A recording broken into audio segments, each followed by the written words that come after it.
I'm Walter Woods. The following episode of Ear Hustle contains language and violent scenes that may not be appropriate for all listeners. Discretion is advised. Walter Woods?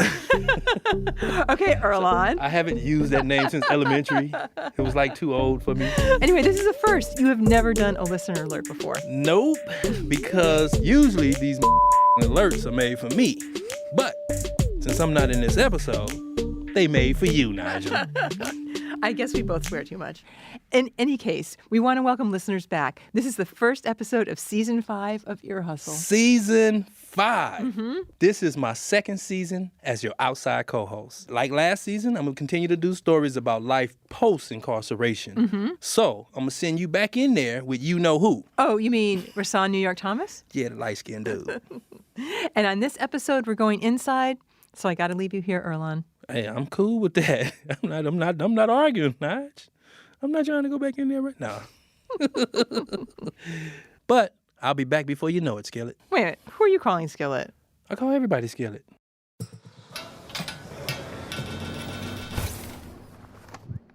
Dumb Dave, Big Mike, Kamikaze, Tucker the Fucker, Low Key, 12 Gauge, G-Rock, Bonnaroo, Kill Will, T-Bone, Alley Cat. Squeak Box. What do you think of your moniker, New York? I love my moniker. Oh, yeah? I love that I'm from New York because there's like a cool ring to it. Mm-hmm. So there's pride there? There's definitely pride there. But if I was like from like Arizona, I'm not saying there wouldn't be pride there. I'm just saying I don't want to be known as Arizona. Wait, why are you even known as New York anyway? In California, they tend to name you by or give you this nickname by where you're from. Well, I have to say, it's not the most creative way to come up with a nickname. Well, you know, naming you by where you're from is not that creative, but there are a lot of other kind of names in here. Well, you got Rat, Country, Dog Patch, Big Dog, Little Dog, Mad Dog, Dirty Dog, Dirty Red, Scandalous Black, Pookie, Beat 'em Up, Hot Sauce, Third Rail, Whitey, Trouble, Trigger, Negro, Pelon, Dopey, Joker, Clown, Rambo.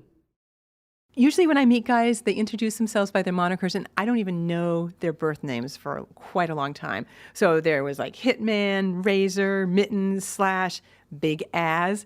And I have to say, I didn't actually meet this person. I only heard about Booty Lock. I don't know what a booty lock is. I'm not going there. But I know my boy Wall Street, Alias, K-Born, Scarface, and Black and Knees, and Juvenile Hall. Oh my and God, the list goes Taco. on and on. Some of these names are crazy. Some of them are funny. And some of them, you have to admit, are boastful. And they're all part of prison lore. Yep, they all have interesting backstories. And that's what we're talking about today. Prison lore, myths, and monikers. The names we call ourselves and the crazy stories we tell ourselves about life in prison.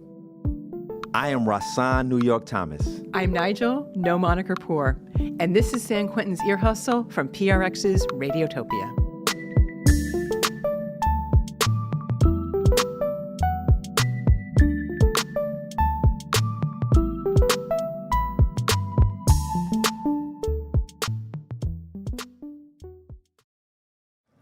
So it's my first time in prison, California. I walk into my cell in reception, and my cellmate's about 6'3", 240 pounds. He's got a pair of SS bolts on his cheek. He's got a swastika on his throat in the front, the middle. Painful. Painful. On the back of his head, he had a Hitler and Mussolini and Eva Patron. And he immediately asked for my paperwork. There was no small talk. It was, what's up? You got your paperwork? Very first thing. Absolutely. Yeah, sure. The paperwork said his name, Jason Griffin, and his crime.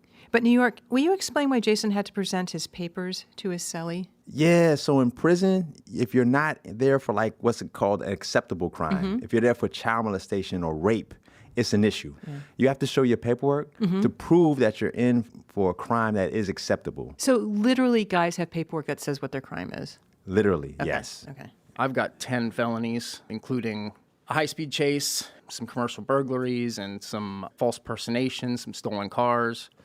And then I have a prior that he also saw for bank robbery.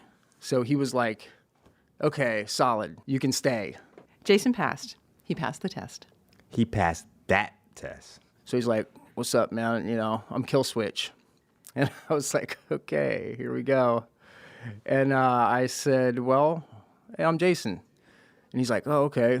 What should I call you? And I was like, Jason? No, we gotta figure out. You don't have a handle? No, not really. I don't have a handle. And he was like, well, we need to get you a handle. We're gonna give you a handle before morning. You're gonna have a handle. And I was like, okay, that's cool. So why do you have to have a handle, New York? You got to create an image, Nigel. Mm-hmm. You got to be bigger and tougher than you really are. All right. Jason might be cool for school. Definitely. But it's not going to cut it in a prison. Especially if your cellie is kill switch. He starts saying, well, what are you thinking? I don't know. I never really thought about it.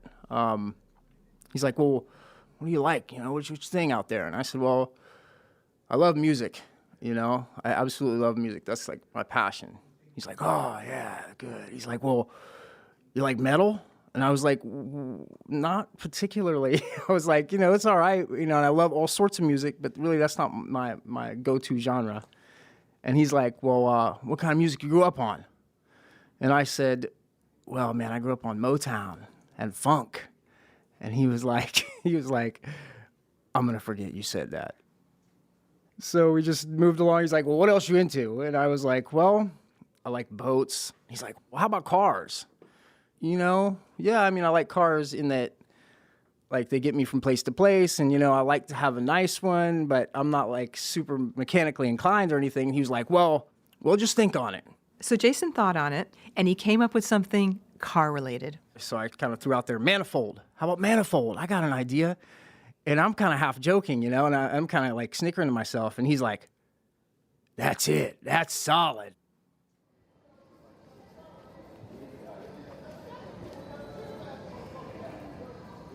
The next morning, we're at breakfast, and people are introducing themselves, and everybody's got a moniker. It's like Caveman and Psycho, and I'm like, hey, I'm Jason. And I go to, like, say Jason, and he kind of shoots me a look, like shoots me a unit. And so I was like, manifold. And the guy who I was talking to, like mid-bite, looks up. He's like, that's badass. I kind of think it's badass, too. It is. But Manifold didn't stay Manifold for long. When he got out of reception and went to his first prison, believe it or not, he went back to Jason. So what do you think? Why do you think in prison people want to have monikers? For the most part, people in prison are hiding behind a mask. And I think that mask needs a moniker. Naj, I don't totally agree with Jason. Why not? It's not always about hiding behind a mask. Sometimes a moniker can actually tell the world who you are. All right. And if I had been Jason Selly, I'd have been calling them Jukebox. Oh, I definitely like that. Since we've been together, ooh, loving you forever is what I need. The guy can sing Motown, country, blues, hippity hop. Right, you can just ask him to sing stuff, and he does. And we're going to hear more from Jason Jukebox later. I never be untrue.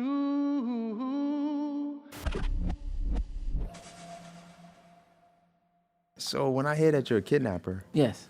I think you should be a little bigger. Can you describe yourself? Well, then I was about 115, 125 pounds max. And I was about, well, I still am, 5'3.5", maybe. This is Shorty. It was clear how he got his name. Well, anybody who is under 5'4", 5'5"-ish, we're all shorty. And how do you feel about that? I'm comfortable with that. Yeah, I'm comfortable with that. I might even like it. In some aspects, it kind of helps me because when you hear about the stuff that I've done in prison over the years, you would think that I'm like 6'2", 6'3". Like, oh, no, he didn't do that. And then when they meet me, they like, that's him? Yeah, so I mean, yeah. Shorty's a tough guy. I think he's even intimidating. Definitely for a guy's size. He says that in prison, There are big dudes and little guys. And he says it's a lot like the movie Jurassic Park.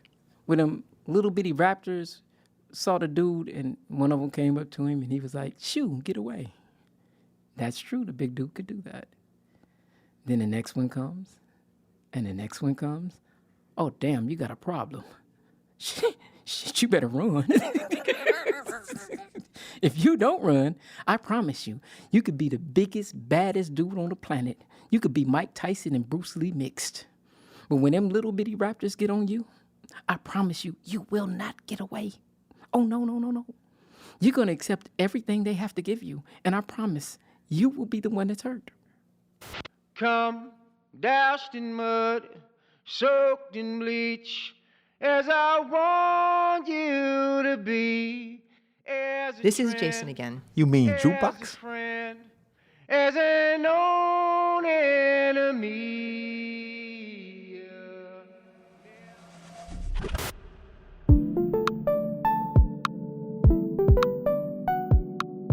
Nigel. Yes? Do you know how co-producer John Yahya Johnson got his moniker? Believe it or not, I've never asked him. Never asked. I know, it's crazy because you know how curious I am about stuff. Supposed to ask questions. I know, I actually feel bad. Do you know the story behind it? Yes, yes, yes. So Lay it on me. Yahya is Arabic for John.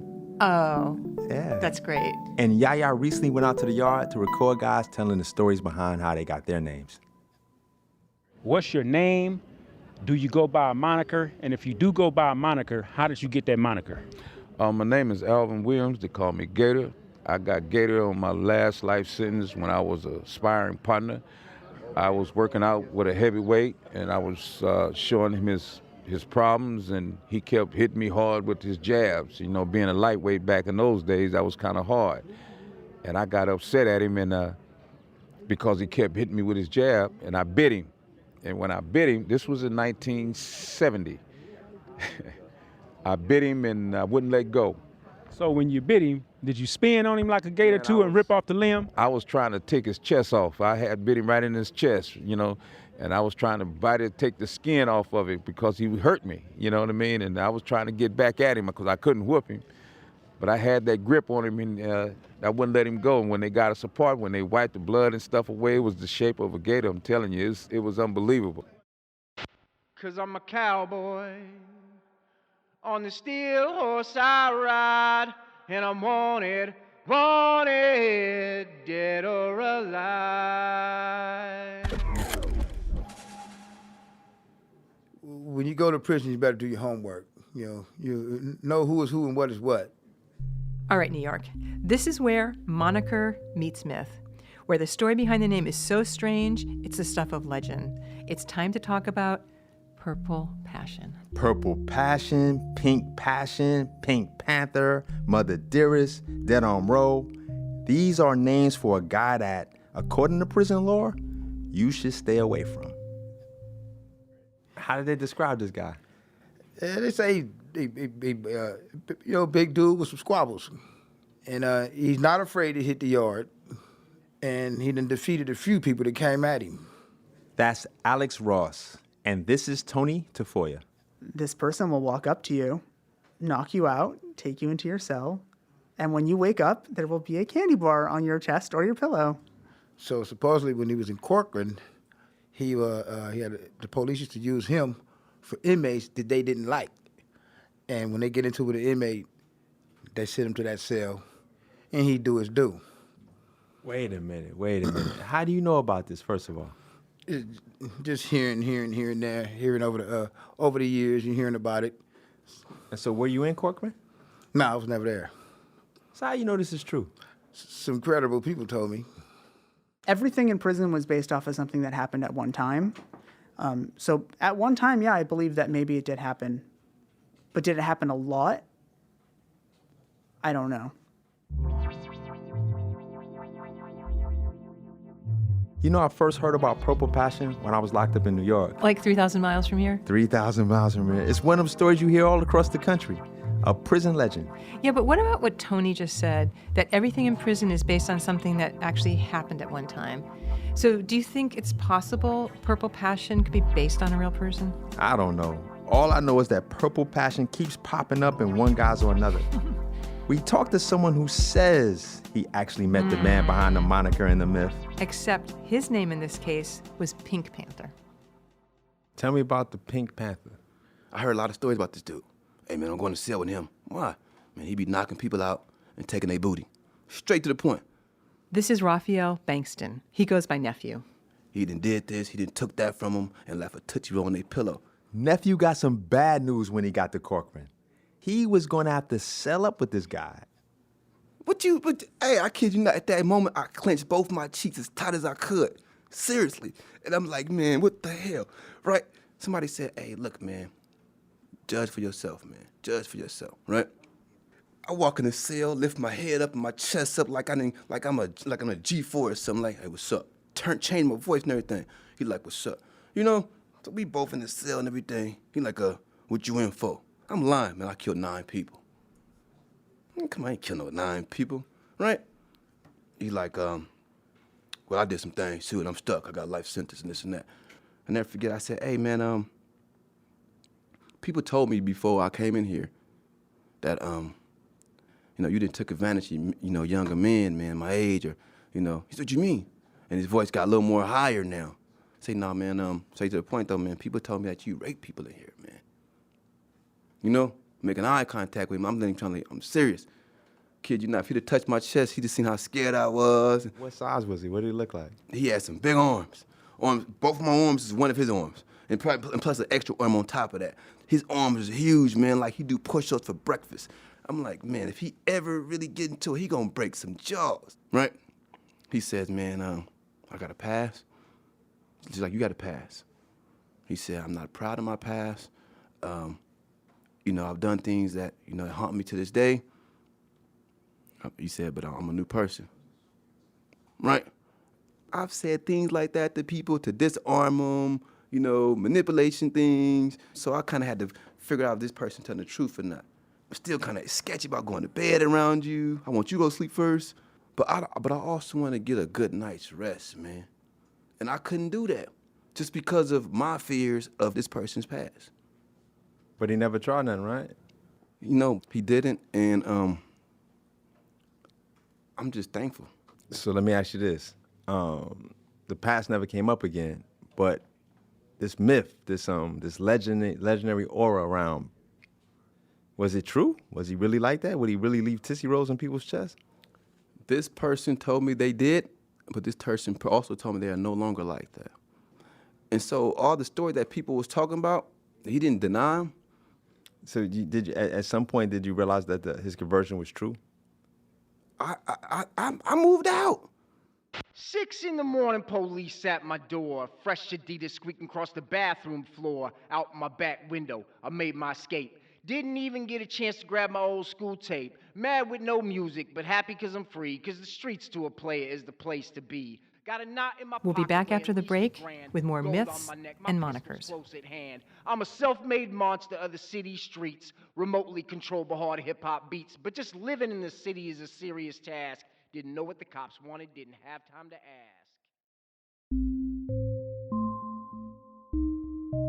So, New York, I have a theory about purple passion. So do I. Okay, you go first. It's taken on mythical proportions, but it's based on something true. There aren't that many predators in prison, but they do exist. That's what I was thinking. It's kind of a cautionary tale. It tells guys coming to prison, watch out, watch your back. Or you might wake up with a Tootsie Roll on your chest. Okay, I can see why guys might want to have a tough guy moniker like Kill Switch. I mean, who's going to mess with a guy named Kill Switch, right? No, people tell you who you are. And if a guy's telling you that if you switch him on, he's going to kill you, I'm not messing with him. Stay back. It's not just Kill Switch and purple passion you got to worry about, Najee. There's lots of things to worry about, and there are cautionary tales for almost every one of them. There's one about kites, for example. Oh, yeah, the secret notes that are passed from cell to cell. Here's Steve Brooks on that topic. Oh, man, so when I first came to prison in 1996, I was 23 years old. First time on the yard, I was at Old Corcoran, one of the most dangerous prisons in the state. And the first thing they told me is, if somebody throw a kite under your door, don't read it. Because if you read it, you in. And I was like, in what? And they was like, well, don't worry about all that. If they throw a kite under your door, don't read it. And so for a long time, I was just kicking kites right back under the door because I was like, man, I'm not reading nothing. If you got something to say it through the door or whatever. If you read the kite, you're in. You're part of the plot. You are now implicated in some kind of trouble that has nothing to do with you. At least that's what they say. It's like you're locked into a contract you never signed. Is that something you were warned about back in New York? New York? No, actually, I never heard of the kite issue in New York. Nah, but once I came to California, people told me the same thing over and over again. Don't read the kites that come your way. Well, what could have been in there? Well, I don't know. That was the reason why I didn't read it. Your curiosity never was like, I want to know what's in there. No, I mind my own business. That was the first thing I learned when I hit the level 4 yard. Just mind your own business. Yeah. Have you seen anybody in your 25 years like get in trouble for reading the kite? Like it went bad for them? They read a kite they shouldn't have? No, actually I haven't. I've never seen it happen. I've never seen somebody read a kite and be in. So I was like, okay, that had to be a legend or something. Sitting in the morning sun, I'll be sitting when the evening comes, watching the ships roll in, and then I'll watch them roll away again. Oh, I'm just sitting on the dock of the bay, watching the tide roll away. Oh, I'm just sitting on the dock of the bay, wasting time.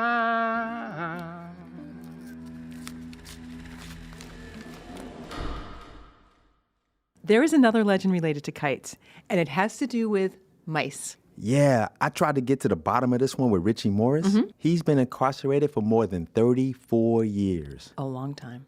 So you probably heard a lot of different rumors and myths and legends and different, stories throughout your penitentiary years. Yeah, I guess I have. There's one I'm trying to get to the bottom of. Yeah. We heard that people in prison have used, or maybe even still use, rodents, actual rats and mice, to deliver messages to other people's cells. I've heard the story of Freeway Freddy. They put a string on his leg and sent him down the tier with a kite. Wait, hold on. Who's Freeway Freddy? Freeway Freddy was a mouse. And he's a tier mouse. So tell me how this worked. Well, you tie a string to his leg and send him from cell to cell. You can send him all the way down the tier. Somebody give him a little something to eat down the tier, and then they send him back with a kite. And so how did this Freeway Freddy know what cell to go to? Guys would be watching for him, and they'd pull him in. Well, what if the wheeler went to the wrong cell? Nah, I don't think it's gonna. There was respect back then, so people weren't gonna mess with something that wasn't directly coming to them. The guys knew better than that, and if they did something like that, there were gonna be repercussions. So, that was the nature of the politics back then. So do you believe in Freeway Freddy? Do you think he really deliver messages? I've been looking at the ingenuity of incarcerated men for decades, right? And you know as well as I do that when we're in a situation where we're limited in terms of our movement, we find a way to get what we need to where it needs to go. It's just how we are, man.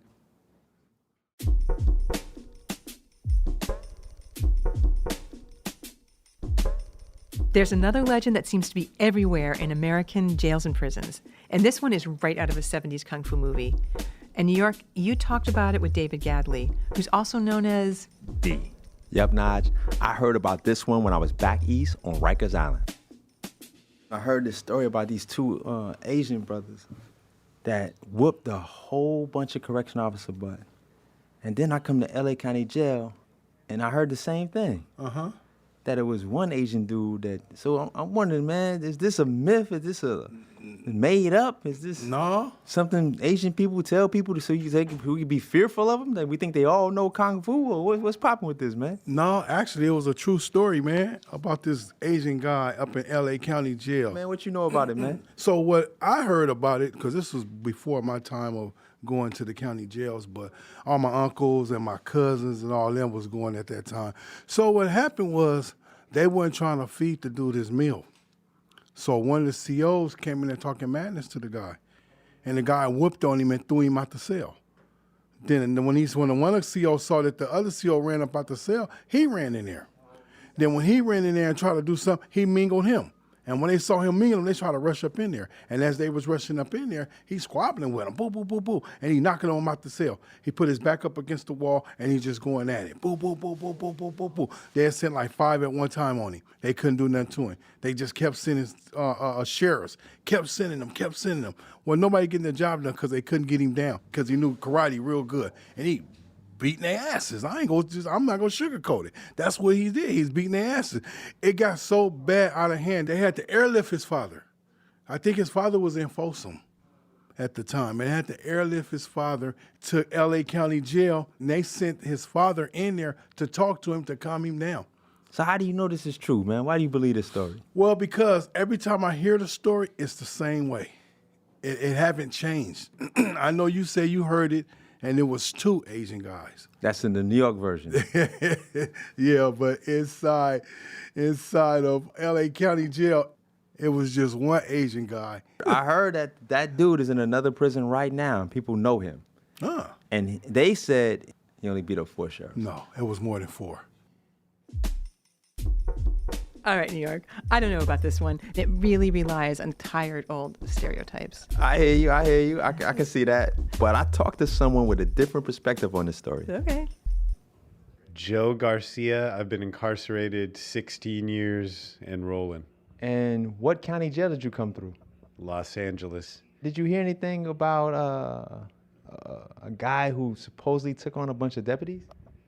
I think you're referring to an Asian gentleman, and yes, I heard a crazy story about some younger Asian prisoner. For some reason, he was in distress. He wanted to see his father or his grandfather, something like that, and he wasn't going to take no for an answer, and he just kept doing some Matrix-type stuff. Somersaults, screaming, yelling, sprinting up walls and karate kicking them. He was, submission, twisting their wrists and pushing them away. And it all sounds hinky because rather than shoot him or kill him, which is what they probably would have done if it were a real story, is they ended up getting his dad or his grandfather to talk him down and tell him to calm down. We should point out here that Joe Garcia's mother is Chinese and his father is Mexican. I heard it from other races, blacks, whites, and they always spoke of it in that legendary Bruce Lee type of sense. So when certain things happened or people found out, oh, you're half Asian, they sort of put me in that same category. They used to say, wow, you really know your shit then, huh? You know that stuff. I mean, what am I going to do, correct them that I'm not a legend? So I heard about that guy, and I heard about another guy in San Diego, and I heard about 2 brothers in New York on Rikers Island. And so in all these stories, there were Asian guys that whipped the hell out of a whole bunch of officers. Why does that story go around so much? I guess it's circulated because we all dream of not letting the sheriffs get the best of us. And again, this is a legend. And again, I think this legend was mainly perpetuated by non-Asians. And so there's that whole stereotype that we know martial arts, that just like, a black guy must know how to play basketball. If he's like 6'5" or taller, he could probably dunk. So, if you're Asian and you're somewhat athletic, you must be able to kick people in the head and, flying tiger, crouching dragon, whatever it is, and all that stuff, So it's the power of stereotypes, the power of imagery. I do kind of like that story. I'm not going to lie. I do kind of like it. I'm proud that it is an Asian stereotype, Sometimes I feel like I don't have a partner. Sometimes I feel like my only friend is the city I live in, the city of angels. Lonely as I am, together we cry.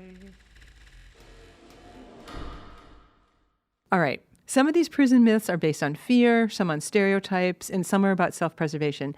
And some are just plain weird and gross. Like this one, told to us by Eric Copeland, a.k.a. Slade. They're doing count, and the count's off. It's off by 1 guy, So they slam the whole prison. They're looking for this guy. They don't find this guy. The guy's cell, he's like, I don't know where he's at, you know. Maybe I don't know. So finally, I guess they come to this guy's cell, and there are traces of blood in the cell, there's stuff like this and that, and he had killed his cellie, cut his cellie up, flushed most of his cellie down the toilet, and they caught him trying to bust his skull open to flush it down the toilet when they caught him. That's a story I was told before I even got here. And then it was like confirmed when I got here that this is supposedly something that happened here. I don't know. Do you believe it? Seems a little far-fetched, but I've heard some pretty crazy prison stories.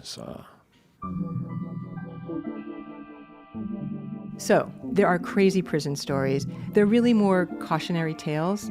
And also, as we heard, there are many crazy monikers. A lot. And like we said, each moniker has a story behind it. But what happens if the moniker you had since you were 15 sounds a whole lot different to you 50 years later? Richard Johnson was in an episode way back in season 1 about the SHU. That's the security housing unit, where you get sent when you get into trouble with the COs. When he came in for his interview, as soon as we started recording, he got shady. Shady? He put his shades on. Oh my God, he did. The eyes are the mirrors to the soul. So I'm kind of protective of my soul, so I wear my glasses where you can't see. But I can see you. What is your name? Richard Razor Johnson. And so, how did you get the nickname Razor? Well, it started as I dressed.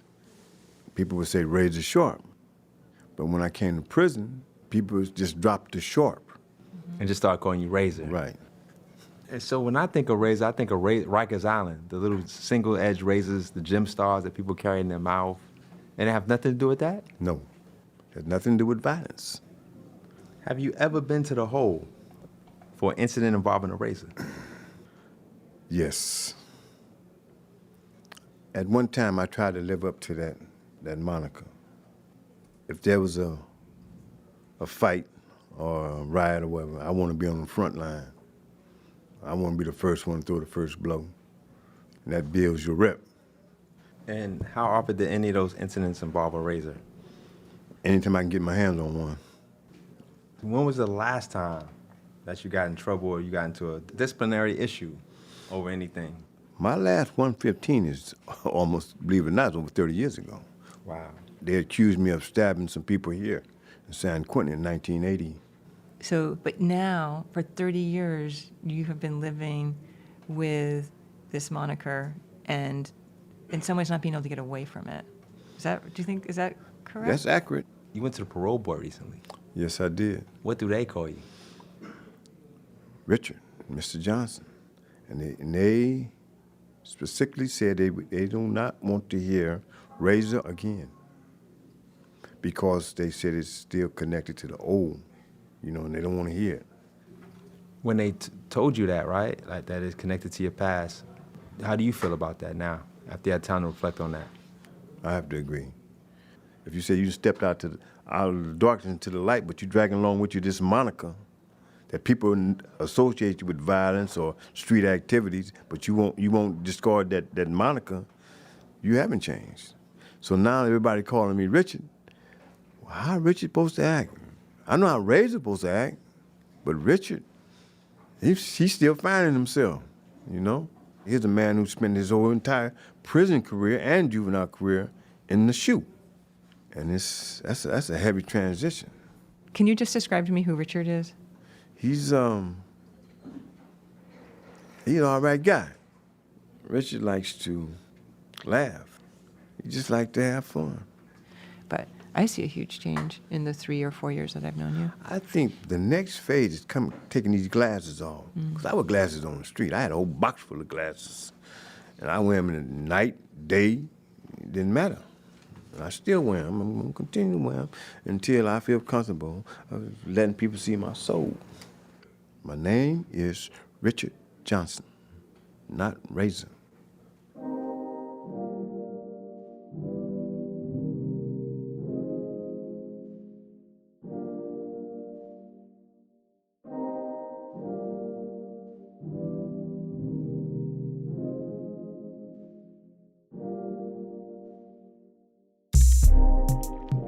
Hey, Eve. What up, Skillet? So most guys have monikers when they're in prison, but I wonder what happens when they get out. Do you think most guys keep them? Yeah, it all depends. I mean, some do, like our Ear Hustle colleague Antoine Williams. He still goes by Banks. Oh, I always called him Antoine, and in my heart, he will always be Antoine.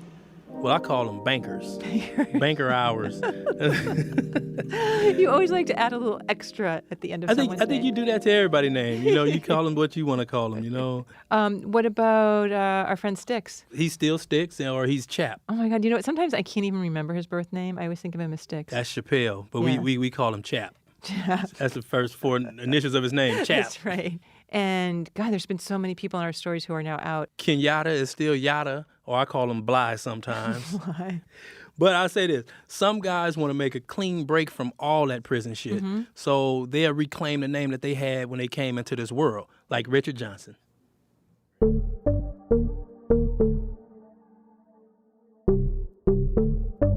There's a lot of people to thank in this episode. So take it away, guys. Ear Hustle like to thank Jason Griffin, the original Jukebox, LaMavis Cho, Shody, Alvin Williams, which is Gator, And Richard Johnson, Raphael Nephew Bankston, Alex Ross. Don't forget Tony Tafoya, David Galley, that's the boy D, and Steve Brook. And how about Joe Garcia, Richie Morris, and finally Eric Slade Copeland. See, Ear Hustle is produced on the inside by Nigel Poor, a.k.a. Frisco Freeway. You know we got Rasan Thomas, a.k.a. Purple M&M's, a.k.a. New York, but ain't been out there since forever, right? We got the original bookworm, too, y'all. That's John Johnson, a.k.a. Yeah. Whew, took a lot of breath out of me on that one, right? But then we also got Pat, the mix master, Miss C.D. Miller. And on the outside by Irlonius Fatboy Woods and Bruce the Wolverine Wallace. See, this episode was scored with music by Rashid Zinneman, a.k.a. Featherfingers, Mr. Soft Touch, but don't call him soft, he look like Debo. David Jazzy, the sweetest phenom, with additional engineering by Don Tran, that's Megatron, y'all, the human man bun. Our senior producer is Curtis Scissorhands Fox. Aaron Machine Gun Wade is the digital producer. Julie Seabiscuit Shapiro is the executive producer for Radiotopia. See, Ear Hustle like to thank acting warden Ron Broomfield. And as you know, every episode of Ear Hustle has to be approved by the guy we call the Velvet Voice, red carpet treatment, right? I am Lieutenant Sam Robinson, the Public Information Officer at San Quentin State Prison. And into season 5, riding shotgun with New York and Nigel and Erlon and Pat and Yaya and Rashid. I do approve this episode. And this podcast was made possible with support from the Chan Zuckerberg Initiative, working to redesign the justice system by building power and opportunity for communities impacted by incarceration. Ear Hustle sends fans emails, newsletters every month with extra tidbits about the shows and the people who make it. Find out more about that and a whole lot else at earhustlesq.com. The show is also on Twitter, y'all, Instagram and Facebook, at earhustlesq. And stay tuned, because you do not want to miss what's coming up next on Ear Hustle. Straight up. And it's like 80 cops out there. They got their name tags covered up. They got their gloves on. They got towels around their necks. They're out there shadow boxing and stretching. We tell them, like, look, man, we already know what time it is. You know what I mean? Take the cuffs off, and we just, let it happen how it happened. The complicated relationships between correctional officers and guys inside. That's next time on Ear Hustle. Ear Hustle is a proud member of Radiotopia from PRX, a collection of the best podcasts around. Hear more at radiotopia.fm. I am Rasan New York Thomas. And I'm Nigel Poor. I'm Erlonius Fatboy Woods. Do you know what? I got a hard time for calling you that. Why? I don't know. Well, see, Erlonius came from Kenyatta. Yeah, no, the fat. Oh, the fat but boy. it's P-H-A-T. It's not F-A-T. No, I told them it was F-A-T. See, that's where you fucked up at. That's where you fucked up at. You was in. If you just said it's P-H-A-T, that stands for something totally different. All right. I'm Nigel Poor. And I'm Erlonius Fatboy Woods. Thanks for listening. Ta-da, tick-tock, you don't stop. Ta-da, tick-tick, you don't quit. Hit it.